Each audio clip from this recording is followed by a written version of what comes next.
Hi everyone, I'm Render Saikon, marketing professional here at Toyota Marilao. If you have inquiries in our products and services, you may contact me at 0968-872-4829. And it is Viper ready. Hope to see you here. So by the way, I'm Daniel Uy. And yung kakolab natin ngayon, si Ren Claire Saicon, is bagong vlogger lang. So expect na hindi pa siya ganun kagaling na humarap sa camera. So medyo mahihain kasi itong babaeng to. So pagbigyan na muna natin sa mga unang vlog niya. Okay? So guys, this is the 2025 Toyota Race G CVT. So kung makikita niyo po dito, si Race G po, yung forma niya, para na siyang mini Fortuner or subcompact SUV. So, same with other cars. Yung front niya, ang kagandahan lang niya is meron siyang daytime running light. Papakita ko sa inyo yung hood.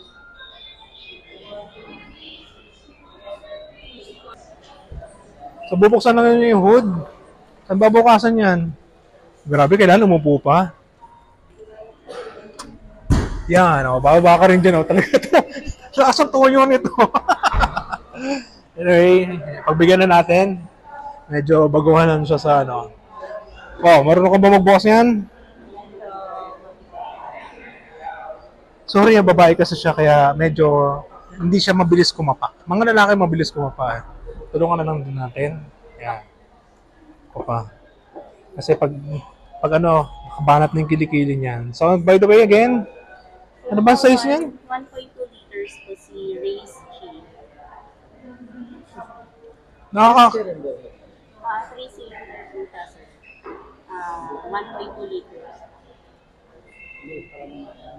Maliit lang siya sir, pero yung torque niya is sinasampo. Kaya yung hatak niya is lakas. Yes. Actually, parang siyang bigo, pero yung forma lang niya is parang subcompact SUV. Really like mataas na rin yung battery niya. Actually, yung sa ibang clients ko, tinihan nila ng engine foam. Kasi si Race G talaga, pag nilalabas sa dealer group, wala pa po talaga siyang engine cover. Engine So, undercover. ang kagandahan Yan. naman nito yan. Ang kagandahan naman nito, makikita mo talaga kung ano yung nasa hood. Question clear. Hindi ko napansin kasi nung umakat ako ng Baguio, hindi ko napansin yung mga race. Wigo lang napansin ko. Sa tingin mo ba dito mahihirapan umakat ng Baguio? Ayun, same with Avanza. Kung hindi naman masyadong loaded, mabigat yung dala mo.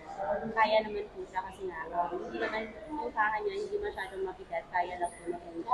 Good. Kahit 1.2 liter siya. At saka mataas na yung torque niya. Mas tinaasan pa po compared dun sa dati. So Actually, yung hatak niya. actually nakapag-drive na ako nito.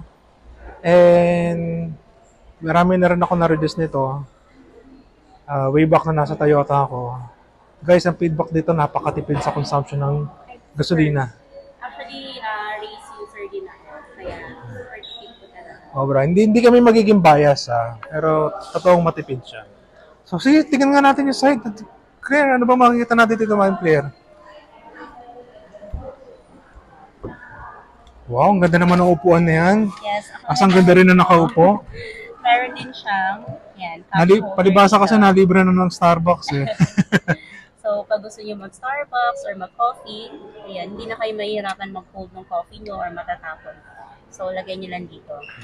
Meron din siyang water bottle dito. And then, para ilalagay mo dito. Pwede mo siyang i-balik doon. Hindi ka siya yung 64 ounce na tumbler ko Yes, dito. water bottle lang talaga siya. Yan. And then, Ano mo makita yung dyan? Dropbox natin. Papel. Yes, pwede mo ilagay dito yung upon releasing kung meron kang yung mga notebook or yung black leather, which is andun na yung mga gamit mo sa car, manual. Mga warranty booklet, Yes, no? warranty Tsaka booklet, sales manual. invoice, or Yan. RCR. Pwede mo dito siya ilagay. So, ang Okay. kagandahan dito kay Race, maganda na yung forma niya. Yung loob niya is, nandito na yung pinaka Monitor niya, yan.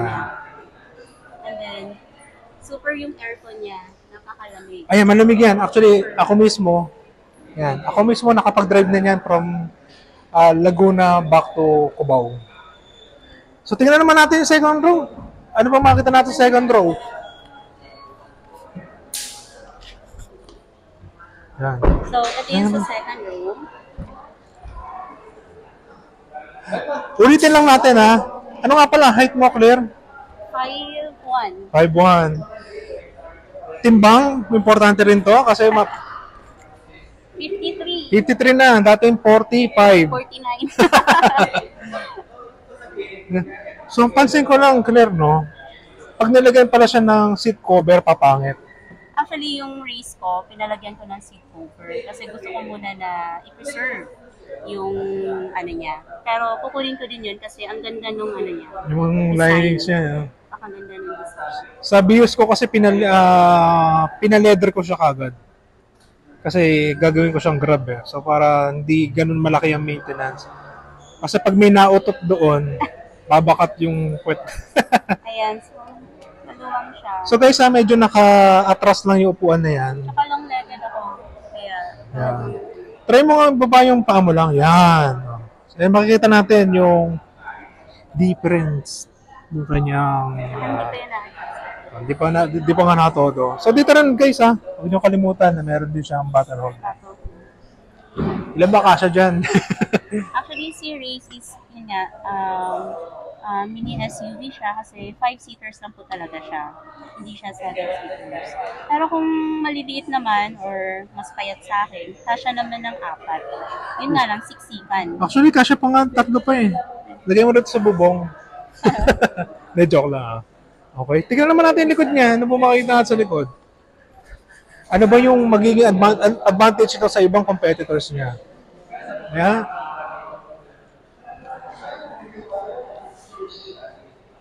Naku, lobot na naman. Oh, sorry guys, Lobot. lobat yung battery. So dito sa Lobat. likod, meron na siyang rear camera and dalawang sensor. So, si Race Jeep guys is sa safety features ko, like sa akin, girl, gamit ko talaga siya pag may rear camera and sensor. Kasi nga, magkagano siya, meron siyang alarm. Na malapit ka lang, kasi Bumangga. naka-green, yellow, tapos pag red, yun, buko ka na talaga. Yun siya. So, ang ganda ng ano niya, shark spin antenna at spoiler niya. Ayan, So, by the way, yung likod nito, kayang lagyan ng mga maleta. Malaki yan. Yes. Sorry yan, hindi na namin mapakita due to lobat kasi yung budget. Lobat yung unit natin. So, Ayan. naka 36 liters yung full tank niya.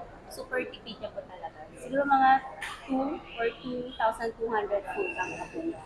And then, naka 16 alloy wheel na po siya. So, by the way, sabi mo 36 liters. So, in total, pwede siyang tumakbo ng 360 kilometers up to 400 plus kilometers. Depende sa load, depende sa road condition, depende sa apak ni driver, sa silinyado. At saka, yun nga, everyday race yung gamit ko from Bulacan to Toyota Marilao. Siguro pinultang ko siya. Siguro 200 to 250 a day yung nagagastos ko sa gas. Eh, minsan pumupunta pa akong, like, nag-field ako, like, Kulinan, Baliwag. So, super, worth it ko talaga. Yaman pala ng ahente nito, no? Gumagastos ng 250 per day sa gas. Actually, pag mag-commute, halos same lang kasi. Same lang din. Tapos nakakotse siya, di ba? Pag naarawan. So, by the way, Ma'am Claire, ano to? Naka-smart keyless entry na din po pala si Race. So, ito yung unang nagustuhan ko din. So, pag hawak ko yung keypad, sorry, hindi ko lang siya madedemo kasi hindi natin hawak yung susi. Pero once hawak mo yung keypad, smooth touch lang siya, na-unlock na siya, and then pag smooth touch mo naman siya, automatic naman siyang naglalak. Sige, tingnan nga natin yung driver's side. Usually, ito yung pinaka-importante, yung sa driver's side. So, tingnan na natin yung manibela, kung ano yung mga buttons. So, dito guys, si Race is yan, easy to maneuver po talaga siya kasi naka-electronic power assist na po siya. So, by the way, for her size, saktong-sakto sa kanya yan. Hindi mo ako nang didiscrimina. Yung mga maliliit na tao, bagay sa kanila to. Hindi sila yung tipong nakasilip do sa hood kung malapit na or hindi. Bagay na bagay ito sa mga 5 ang height. Okay? So, tatabi lang ako sa kanya sa driver side. Tignan natin kung ano yung makikita natin.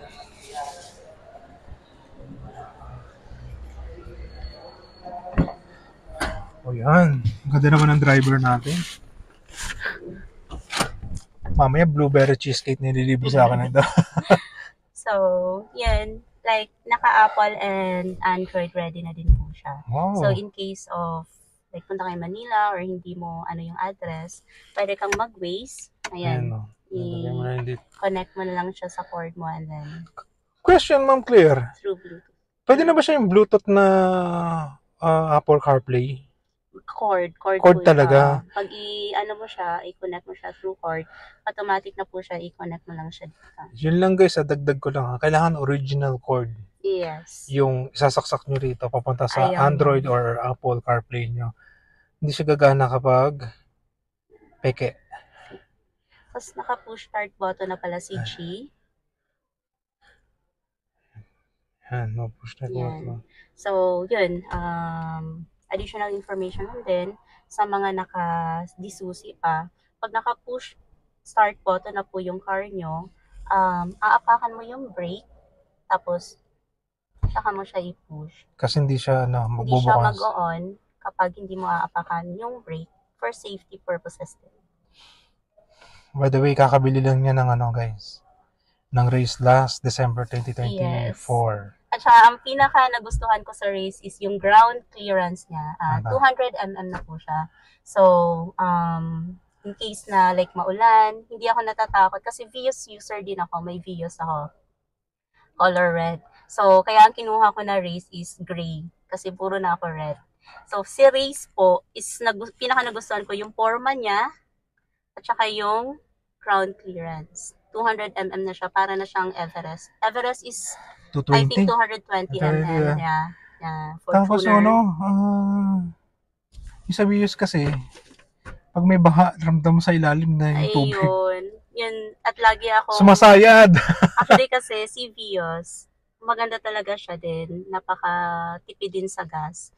Yun nga lang minsan sumasayad siya pag yung medyo mabigat na talaga yung example 5 kayo or may mga humps na malalaki.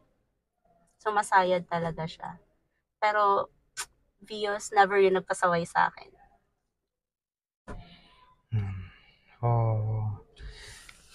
Ako lang additional info. Kung gusto niyo ng mga fast charger, bili na lang kayo ng 12 volts inverter para mas mabilis yung charging natin. Yun ang binili ko dun. And we hope to see you here in Toyota Marilao. Ayan. So bye everyone. See ya.